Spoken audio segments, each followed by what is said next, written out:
दोस्तों, स्वागत है आपका एक और इंटरेस्टिंग वीडियो में। और आज हम जानेंगे 3000 साल पुराने फिरौन की लाश के रहस्य के बारे में, जो आज भी सही सलामत है।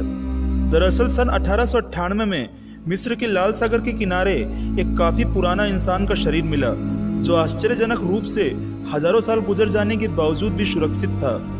क्योंकि वो शरीर कई हजार साल पुराना था और उसके बावजूद भी सुरक्षित था, इसीलिए वैज्ञानिकों को उस शरीर के पीछे छुपे रहस्य को जानने की उत्सुकता रहती थी।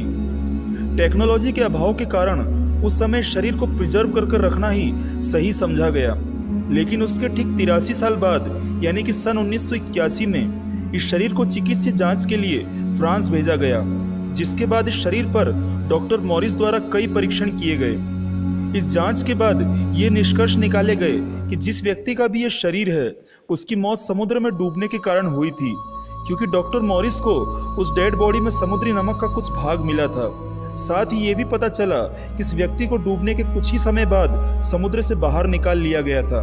लेकिन एक बात अब भी डॉक्टर मॉरिस के लिए एक पहेली बनी हुई थी कि आखिर अपनी मौत की हजारों साल बाद भी ये शरीर सड़ गलकर नष्ट क्यों नहीं हुआ।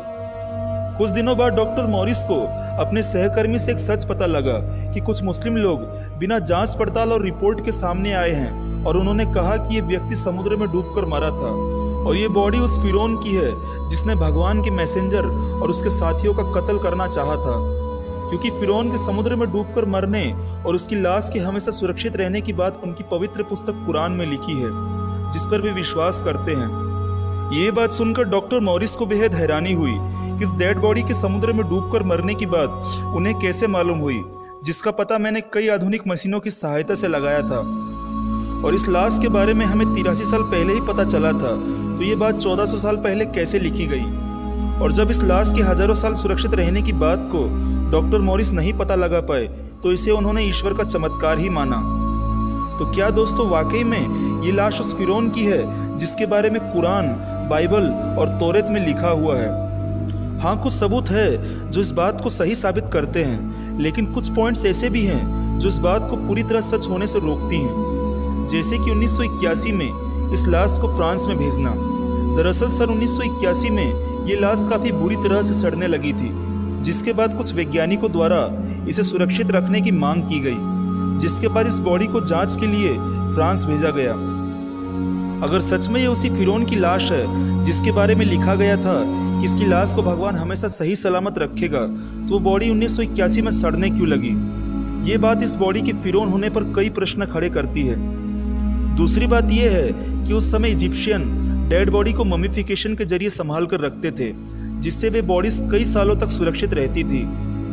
कुरान में लिखा है कि फिरौन की मौत पानी में डूबने से हुई थी, लेकिन कुछ ही समय बाद उसकी लाश तैरकर समुद्र के किनारे पर आ पहुंची।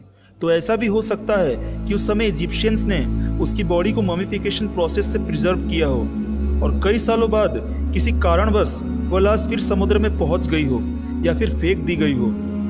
वैज्ञानिक जांच में भी ये सामने आया था कि इस लाश के समुद्र में डूबने के कुछ ही समय बाद इसे निकाल लिया गया था।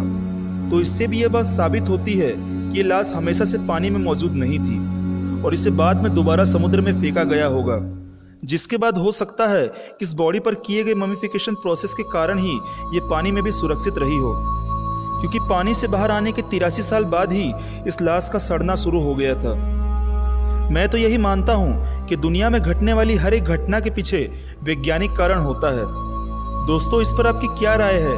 क्या यह सच में एक ईश्वरीय चमत्कार है या फिर कोई गूढ़ विज्ञान?